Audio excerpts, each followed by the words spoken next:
आज ମୁଁ ଆପଣମାନଙ୍କ ସହିତ ସେୟାର କରିବି ମାଣ୍ଡିଆ ଚକୁଳି ରେସିପି। ସାଧାରଣତଃ ଆମେ ସବୁ ପ୍ରକାର ଚକୁଳି ବନେଇକି ଖାଇଥାଉ। ଆଜି ମୁଁ ଆପଣମାନଙ୍କ ସହିତ ସେୟାର କରିବି ମାଣ୍ଡିଆ ଚକୁଳି। କୁକ୍ ୱିଥ୍ ରାଜୀବ ଚ୍ୟାନେଲରେ ଆପଣ ସମସ୍ତଙ୍କୁ ଅନେକ ଅନେକ ସ୍ୱାଗତ। ଆଶା କରୁଛି ସ୍କିପ୍ ନ କରିକି ଭିଡ଼ିଓଟିକୁ ଶେଷ ପର୍ଯ୍ୟନ୍ତ ଦେଖିବେ। ଆଉ ଯଦି ରେସିପି ପସନ୍ଦ ଆସେ ନିହାତି ଲାଇକ୍ଟେ କରିବେ, ଆପଣଙ୍କ ଫ୍ରେଣ୍ଡ ସର୍କଲରେ ସେୟାର କରିବେ। ତା ସହିତ ଚ୍ୟାନେଲରେ ଯଦି ନୂଆ ଅଛନ୍ତି ସବସ୍କ୍ରାଇବ୍ କରିନେବେ, ଆଉ ପାଖରେ ଥିବା ବେଲ୍ ଆଇକନ୍କୁ କ୍ଲିକ୍ କରିନେବେ, ଯାହାଦ୍ୱାରା ଯେକୌଣସି ଭିଡ଼ିଓ ମୁଁ ପୋଷ୍ଟ କରିବି ସର୍ବପ୍ରଥମେ ନୋଟିଫିକେସନ୍ ଆପଣଙ୍କ ପାଖରେ ପହଞ୍ଚିଯିବ।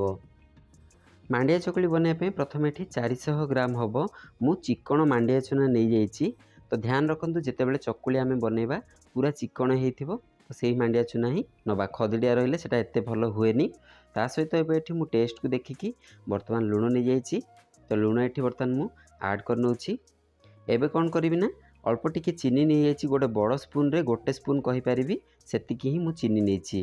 ବାସ୍ ଏବେ ଚିନି ମୁଁ ଏଠି ଆଡ଼୍ କରିନେଇଛି। ଏସବୁକୁ ଆମେ ଗୋଟେ ବେଲା ସାହାଯ୍ୟରେ ଶୁଖିଲା ହିଁ ଟିକେ ମିଶାଇ ଦେବା।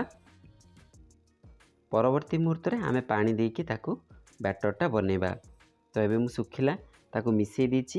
ଏବେ କ'ଣ କରିବି ନା, ଗୋଟେ କପ୍ରେ ମୁଁ ପାଣି ନେଇଯାଇଛି। ତ ଅଳ୍ପ ଅଳ୍ପ ଏମିତି ତାକୁ ପାଣି ଦେଇଦେବି।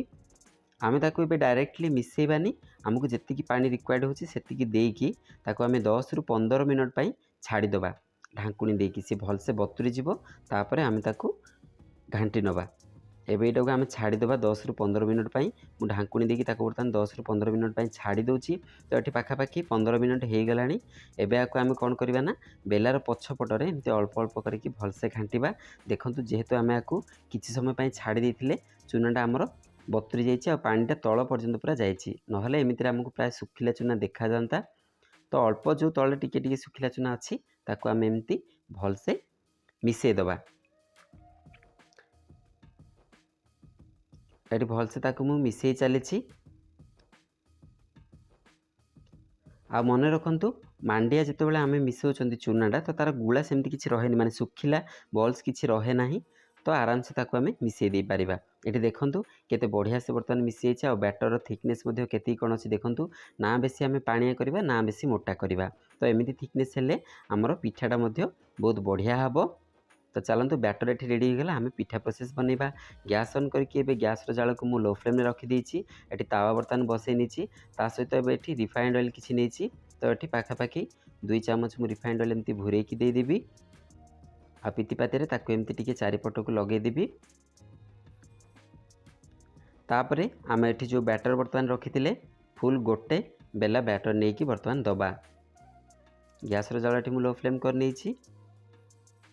ପ୍ରଥମେ ଗୋଟେ ବେଲାରେ ଆମର ଯେତିକି ଆଣ ଯାଉଛି ସେତିକି ଦେଇକି ହିଁ ଆମେ ତାକୁ ଗୋଲ ବୁଲେଇବା। ଆଉ ମନେ ରଖନ୍ତୁ, ତାୱାରେ ତାକୁ ଦେଲା ପରେ ସାଙ୍ଗେ ସାଙ୍ଗେ ହିଁ ଗୋଲ ବୁଲେଇବେ, କାହିଁକି ନା ପାଣିଟା ଜଲ୍ଦି ସିଏ ଅବଜର୍ଭ କରିନିଏ। ଦେଖନ୍ତୁ ଏଠି କେମିତି ଶୁଖିଲା ହେଇଯାଉଛି ସାଙ୍ଗେ ସାଙ୍ଗେ। ତ ବେଲା ଦେଇ ସାରିଲା ପରେ ବ୍ୟାଟରକୁ ବେଲାରେ ତାକୁ ଭଲସେ ଏମିତି ରାଉଣ୍ଡ ସେପ୍ କରିଦେବେ, ନହେଲେ ପରଫେକ୍ଟ ସେପ୍ ମଧ୍ୟ ହୁଏ ନାହିଁ। ଆଉ ଏଠି ଦେଖନ୍ତୁ କେତେ ବଢ଼ିଆ ସେ ବର୍ତ୍ତମାନ ବନିଯାଇଛି ଆମର ପିଠାଟି। ତେଲ ତାକୁ ଚାରିପଟକୁ ଭୁରେଇକି ଦେଇଦେବା, ଆଉ ଉପରେ ମଧ୍ୟ ଦେଇଦେବା। କାହିଁକି, ଆମେ ଯେହେତୁ ଏଟାକୁ ଏବେ ଢାଙ୍କୁଣି ଦେଇକି ବି ଘୋଡ଼େଇ ନାହାନ୍ତି, ଟିକେ ଟିକେ ସେଇଟା ଫାଟିଯାଏ। ତା ସହିତ ତା'ର ହ୍ୱାଇଟ୍ କଲର୍ଟା ମଧ୍ୟ ଦେଖାଯାଏ। ସେଥିପାଇଁ ତେଲଟା ଆମେ ଦେଇଦେବା। ଯେହେତୁ ଆମେ ଏଇଟା ଇନଷ୍ଟାଣ୍ଟ ବନାଉଛନ୍ତି, ସେଥିପାଇଁ ଏଇ ଅସୁବିଧାଟି ହେଉଛି। ତ ଆମେ ଯଦି ବ୍ୟାଟରକୁ ବନେଇକି ମଧ୍ୟ ଅଧଘଣ୍ଟା ବା ଘଣ୍ଟାଏ ପାଇଁ ଛାଡ଼ିଦେବା, ତାହେଲେ ଏମିତି ଅସୁବିଧା ହେବନି, ସେଇଟା ଫାଟିବନି କି ଏମିତି ଉପରେ ହ୍ୱାଇଟ୍ର ସବଷ୍ଟାନ୍ସ ମଧ୍ୟ ଆସିବ ନାହିଁ। ତ ଟିକେ ଧ୍ୟାନ ରଖିକି ସେଇଟା ବନାନ୍ତୁ।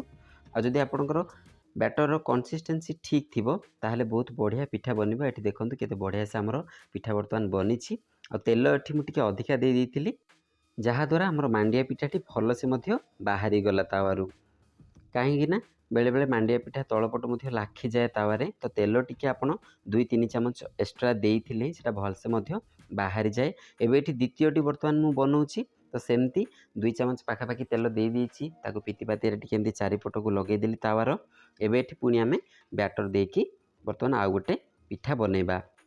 ଆଉ ମନେ ରଖନ୍ତୁ, ଯେତେବେଳେ ଦ୍ୱିତୀୟ ପିଠାଟି ଆମେ ବନେଇବା, ତ କ'ଣ ହୁଏ ନା, ମାଣ୍ଡିଆ ଚୂନାର ବ୍ୟାଟର ଆମେ ଯେତେବେଳେ ବନେଇଥାଏ ସେଇଟା ତଳକୁ ବସି ବସିଯାଏ, ମାନେ ଉପରକୁ ପତଳା ପାଣିଟା ହିଁ ରହେ। ତ ପୁଣି ଯେତେବେଳେ ଦ୍ୱିତୀୟ ପିଠାଟି ଆମେ ବନେଇବା, ବ୍ୟାଟର ଦେବା, ତ ତାକୁ ପୁଣି ଭଲସେ ଘାଣ୍ଟିବା, ତାପରେ ଆମେ ତାକୁ ଦେବା। ଏଠି ପୁଣି ଦ୍ୱିତୀୟ ପିଠା ପାଇଁ ମୁଁ ବ୍ୟାଟର ଦେଇଦେଇଛି, ଗୋଟେ ବେଲା ସେମିତି ଦେଇକି ତାକୁ ଭଲସେ ଫଟାଫଟ ଆମେ ବୁଲେଇ ନେବା। कहीं आगर भी आपको कही तो पानीटा सी जल्दी अब्जर्व करनी तो जी आमको कंसिस्टेंसी दबार अच्छी राउंड सेप करार अच्छे आम तुरंत ही बनइबा ना तावे से जल्दी पानी अंशटा तार झिकी दिए आटा जी गोल आम बनवा कथा से हुए ना। तो ये द्वितीय पिठाटी बनई पुणी आउ 2 चामच तेल मुझे ऊपर आ साइड्रे बुड़ेकी देती जहाँद्वारा पिठाटा भलसे बाहर जीव। तो बास बड़का आउ जी आण रहा ठीक एमती ही मुझे बनई नौ पिठा। आपण मैंने मो मेथड्रे एमती गरमा गरम मांडिया पिठा बा मिलेट्र पिठा बनईकी खातु।